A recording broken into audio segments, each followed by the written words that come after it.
Bagian 1, ketika janur kuning berkibar di atas kepala yang memutih. Pak Hadi, 74 tahun, pensiunan guru dari Salatiga, berdiri dengan jas sederhana di pelaminan, menggenggam tangan seorang janda usia 66 tahun. Tamu tersenyum. Musik gamelan mengalun. Tapi tidak satu pun dari keempat anak Pak Hadi yang hadir di hari bahagianya. Wajahnya berusaha tenang. Tapi sorot matanya menyimpan luka.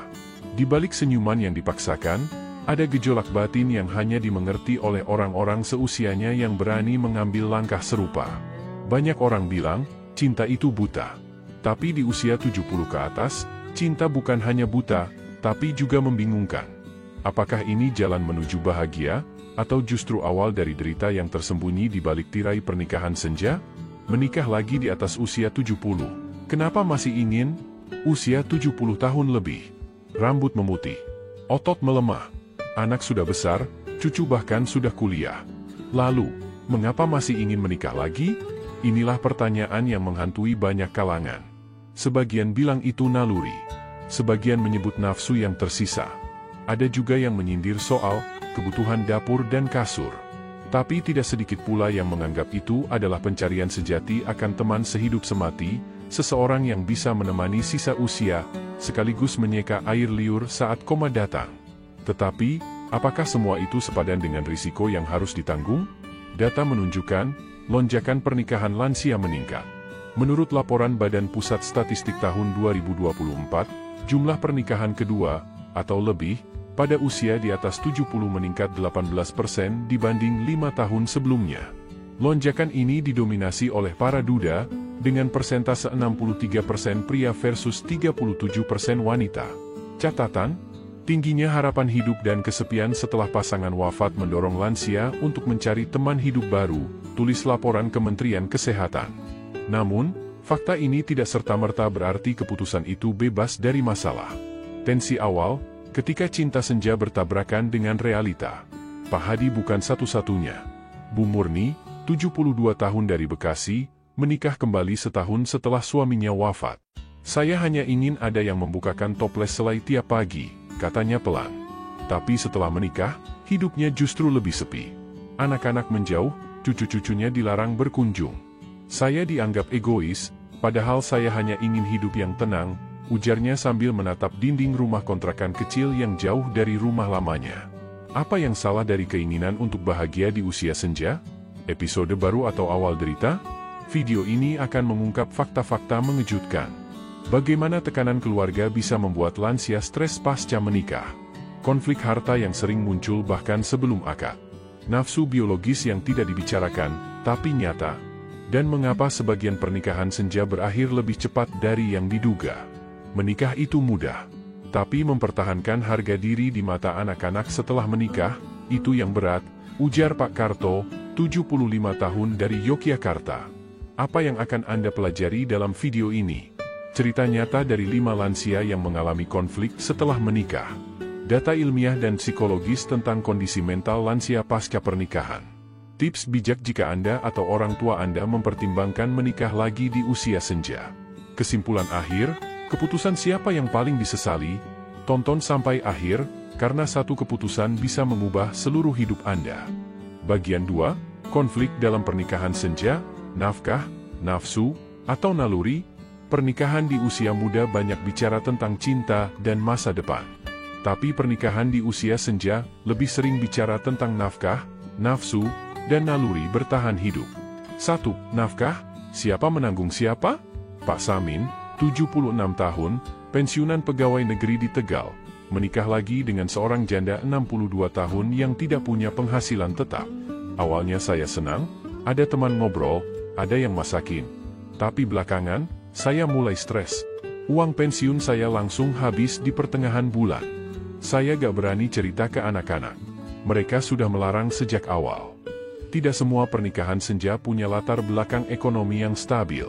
Bahkan menurut data dari Kementerian Sosial tahun 2023, 1 dari 3 lansia yang menikah ulang mengalami tekanan finansial baru dalam 2 tahun pertama. 2. Nafsu, kebutuhan fisik yang jarang dibicarakan. Topik ini sering dianggap tabu, tapi justru karena ditutup-tutupi, banyak masalah yang akhirnya meledak. Dr. Raka Prasetya, seorang dokter geriatrik, menjelaskan, kebutuhan biologis di usia 70 tahun ke atas memang menurun, tapi bukan berarti hilang. Ketika pasangan tidak sepaham atau tidak siap, bisa muncul konflik, penolakan, bahkan ejekan. Bu Sulastri, 69 tahun dari Bandung, mengaku trauma setelah menikah lagi. Saya kira kami hanya akan saling menemani. Ternyata, suami saya berharap lebih dari itu. Masalahnya bukan hanya soal keinginan, tapi komunikasi dan kesiapan. Banyak lansia tidak pernah berkonsultasi ke dokter atau konselor sebelum menikah lagi. 3. Naluri bertahan, takut sendiri, tapi tak siap berbagi. Di usia 70 ke atas, banyak lansia mulai merasakan ketakutan yang dalam akan kesendirian. Takut jatuh di kamar mandi tanpa ada yang menolong. Takut sakit keras tanpa ditemani. Itulah yang dirasakan oleh Pak Umar, 80 tahun, dari Solo. Istri saya meninggal 5 tahun lalu. Sejak itu, saya seperti hidup di rumah kosong yang dingin. Anak-anak sibuk semua. Saya pikir, kalau saya menikah lagi, setidaknya ada yang mengantar saya ke dokter. Sayangnya, pernikahan yang dijalani tidak semudah yang dibayangkan. Istri barunya ternyata lebih sibuk mengurus cucunya dari pernikahan sebelumnya. Saya tetap sendiri.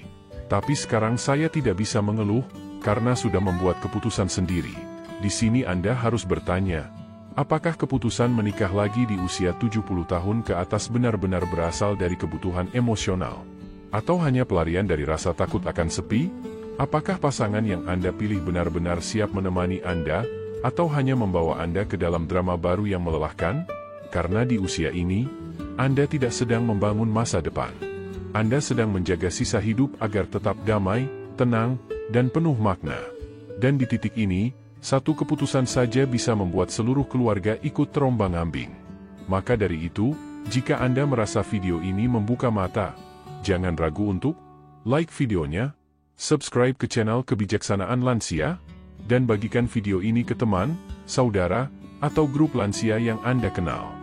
Mungkin satu klik Anda bisa menyelamatkan masa tua seseorang dari kesepian, atau keputusan yang disesali seumur hidup. Jangan lewatkan bagian 3, ketika anak jadi musuh, drama warisan dan penolakan dalam pernikahan lansia. Karena disitulah kita akan menyentuh titik terpanas dari topik ini, yang bahkan sering tak tersentuh oleh media dan keluarga. Bagian 3, ketika anak jadi musuh, drama warisan dan penolakan dalam pernikahan lansia. Di masa muda, kita menghabiskan hidup untuk membesarkan anak. Tapi siapa sangka, di masa tua, justru anaklah yang bisa menjadi lawan, saat kita memutuskan untuk menikah lagi. 1. Warisan. Kata yang tidak diucapkan, tapi selalu dipikirkan. Pak Raharjo, 74 tahun dari Surabaya, menikah kembali setelah istrinya wafat. Anak sulungnya langsung memutus komunikasi. Saya hanya ingin ada teman ngobrol di usia tua. Tapi anak saya bilang, saya hanya peduli pada selangkangan dan ego. Kata-kata itu membekas sekali. Tak lama setelah pernikahan, muncul konflik tentang rumah peninggalan almarhumah istri. Anaknya menuduh sang istri baru ingin menguasai harta. Menurut data dari Lembaga Psikologi Keluarga Lansia Indonesia, LPLI, 2024, 72% konflik antara orang tua lansia dan anak dewasa setelah menikah lagi bersumber dari ketakutan anak kehilangan warisan. Ketika cinta beradu dengan angka, ketika hubungan ayah anak dikalahkan oleh akta rumah dan sertifikat tanah, maka luka yang muncul lebih dalam dari yang bisa dibayangkan. 2. Penolakan emosional, bapak sudah tidak waras. Bu Kartini, 71 tahun dari Depok, mengaku sakit hati bukan karena ditinggal cucu atau diasingkan tetangga, tapi karena kalimat yang keluar dari anak bungsunya. Ibu malu-maluin, udah tua, kok masih mikirin nikah? Penolakan bukan cuma soal fisik, tapi soal martabat. Banyak lansia tidak siap ketika keputusan pribadinya dianggap memalukan oleh keluarganya sendiri. Catatan dokter, Dr. Intan Wulandari, psikolog klinis senior, kebutuhan akan pasangan dan kedekatan emosional tetap kuat di usia tua. Tapi jika tidak dibicarakan secara terbuka dengan anak-anak, maka justru muncul anggapan bahwa orang tua bersikap tidak rasional, bahkan dianggap dimanfaatkan oleh pasangan baru. Siapa yang salah? Apakah anak-anak terlalu posesif? Atau orang tua yang diam-diam menikah tanpa komunikasi? Jawabannya bukan pada salah satu pihak. tapi pada kegagalan membangun jembatan antara dua dunia, dunia masa muda mereka, dan dunia masa tua kita.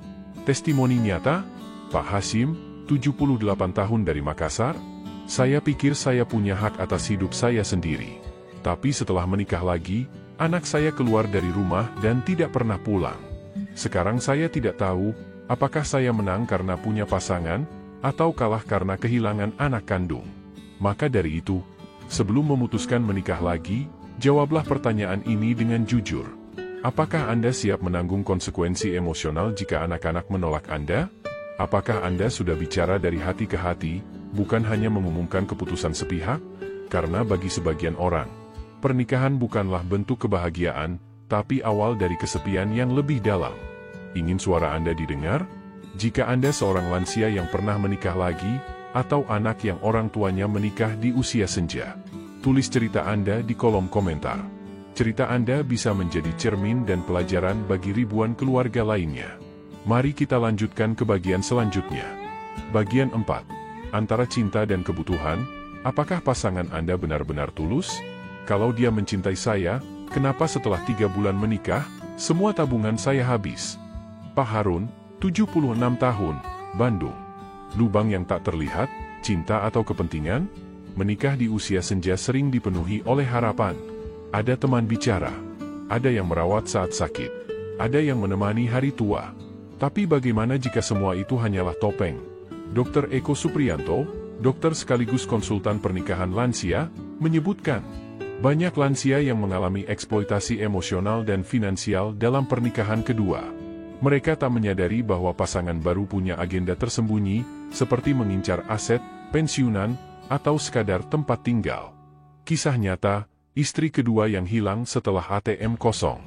Pak Hasan, 74 tahun, pensiunan PNS dari Palembang, menikah dengan perempuan berusia 49 tahun. Manis di awal, tapi setelah 6 bulan, semua sertifikat tanah dipindah nama. Tabungan pensiun ludes. Sang istri pergi tanpa kabar. Yang tersisa, rumah kosong, hati yang retak, dan rasa malu untuk cerita ke anak-anak. Fakta mengerikan. Menurut survei dari Pusat Kajian Lansia Indonesia, PKLI, 2024 sedih. 37% lansia yang menikah kembali antara usia 68-80 tahun mengalami penipuan atau eksploitasi oleh pasangan baru, baik secara keuangan maupun emosional. Ciri-ciri pernikahan yang berbahaya? Berikut beberapa tanda bahaya yang sering tak disadari. Pasangan terlalu cepat minta akses ke uang atau aset. Tidak mau dikenalkan ke anak atau keluarga Anda. Mendorong Anda menjual rumah, kendaraan. Selalu menghindari pembicaraan tentang legalitas dan surat nikah. Hanya perhatian saat Anda punya uang atau dalam kondisi sehat. Jika lebih dari 2 ciri di atas terjadi, waspada. Mungkin Anda bukan sedang dicintai, tapi sedang dijebak. Saya tak ingin diperlakukan seperti celengan. Bu Ningsih, 72 tahun dari Jakarta, bercerita, dia memanggil saya sayang, memijat saya tiap malam, dan selalu bilang ingin merawat saya sampai mati. Tapi setelah saya kasih BPKB mobil ke dia, semua berubah. Ia mulai sering keluar malam, pulang pagi, dan sekarang, sudah tinggal dengan wanita lain. Tips dari dokter dan psikolog. Jika Anda mempertimbangkan menikah lagi di usia 70, ini 3 hal yang wajib Anda lakukan. 1. Lakukan pemeriksaan latar belakang, background check. Jangan malu bertanya ke teman dekatnya, mantan pasangannya, atau bahkan tetangga. 2. Buat perjanjian pranikah, prenuptial agreement. Ini bukan soal tidak percaya, tapi untuk melindungi Anda dari risiko hukum dan warisan. 3. Libatkan anak atau keluarga terpercaya dalam proses. Jika pasangan Anda benar-benar tulus, mereka tidak akan keberatan dikenalkan dan transparan. Stop menikah karena kesepian. Kesepian memang menyakitkan. Tapi menikah karena kesepian bisa membuat hidup Anda lebih hancur dari sebelumnya. Seperti kata Dr. Lestari Yuniarti, psikolog lansia, pernikahan kedua di usia tua bisa menjadi berkah, tapi juga bisa menjadi jerat. Anda harus lebih berhati-hati karena di usia ini, Anda tidak punya cukup waktu untuk sembuh dari luka besar. Renungkan ini, apakah Anda sudah mengenal pasangan Anda luar dalam? Apakah Anda yakin ia mencintai Anda, bukan apa yang Anda miliki? Apakah Anda siap menghadapi kehilangan lebih besar jika ternyata pernikahan ini adalah kesalahan? Bagikan pengalaman Anda di kolom komentar. Bukan untuk membuka aib, tapi untuk menyelamatkan lansia lainnya dari kesalahan yang sama. Klik like jika Anda merasa lansia harus lebih cerdas dalam urusan cinta dan harta. Tekan subscribe untuk terus dapat wawasan dan kisah nyata lainnya di channel Kebijaksanaan Lansia. Dan bagikan video ini ke orang tua, teman, atau saudara yang sedang mempertimbangkan menikah lagi. Di bagian selanjutnya, kita akan membahas bagian 5, menikah lagi setelah 70. Apakah Anda masih wajib nafkahi secara hukum? Banyak lansia yang tidak tahu bahwa pernikahan di usia senja tetap membawa tanggung jawab hukum dan agama yang berat, termasuk soal nafkah, warisan, dan hak atas properti. Bagian 5, fakta ilmiah dan tekanan sosial yang kerap diabaikan. Kita tak bisa menutup mata bahwa keputusan menikah kembali di usia senja, khususnya setelah usia 70 tahun, seringkali tidak berdiri di ruang hampa. Ada tekanan sosial, budaya, bahkan spiritual yang mempengaruhi cara seorang lansia memandang status pernikahannya. Tekanan sosial dari lingkungan dan keluarga. Dalam sebuah studi tahun 2023 yang dilakukan oleh Pusat Studi Psikososial Lansia Universitas Indonesia, ditemukan bahwa 58% lansia yang menikah kembali di atas usia 70 tahun melakukannya karena tekanan sosial, bukan karena dorongan emosional pribadi. Mereka menyebut faktor seperti tidak ingin dianggap sendirian, desakan dari komunitas pengajian, RT, RW, atau tetangga, kekhawatiran dianggap sebagai beban keluarga jika tinggal sendiri. Contohnya, Bu Sulastri, 75 tahun, dari Kota Malang, menikah kembali dengan seorang duda yang ia kenal dari pengajian. Ia bercerita, "Anak-anak saya sebenarnya tidak setuju, tapi saya merasa malu terus sendirian. Banyak yang bilang, masa seumur ibu masih sendiri, nanti kalau meninggal siapa yang ngurusin?" Akhirnya saya setuju menikah, meski hati kecil saya ragu. Namun setelah pernikahan, yang terjadi justru konflik dengan anak-anaknya. Mereka merasa Bu Sulastri tergesa-gesa dan tidak melibatkan keluarga dalam prosesnya. Salah satu anaknya bahkan memutus komunikasi selama lebih dari setahun. Perspektif medis, tidak semua tubuh lansia siap menikah lagi. Dari segi kesehatan fisik, pernikahan di usia senja bisa membawa tantangan besar, terutama jika menyangkut kebutuhan biologis dan penyesuaian gaya hidup. Menurut Dr. Herman Subagio, SPPD GER, seorang dokter spesialis geriatri di Jakarta, banyak pasien saya menikah di usia 70 tahun ke atas tanpa memperhatikan kesiapan tubuh mereka. Padahal, fungsi hormonal pria dan wanita di usia tersebut sudah sangat menurun. Kadang ini menimbulkan stres tersendiri, apalagi jika salah satu pasangan masih memiliki harapan-harapan tertentu terhadap relasi fisik.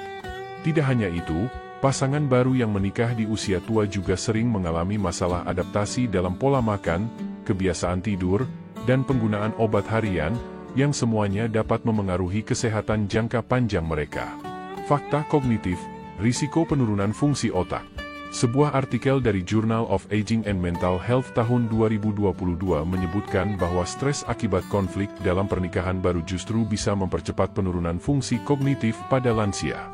Stres berkepanjangan dapat memperparah risiko demensia, depresi, kesepian kronis, perubahan suasana hati ekstrim.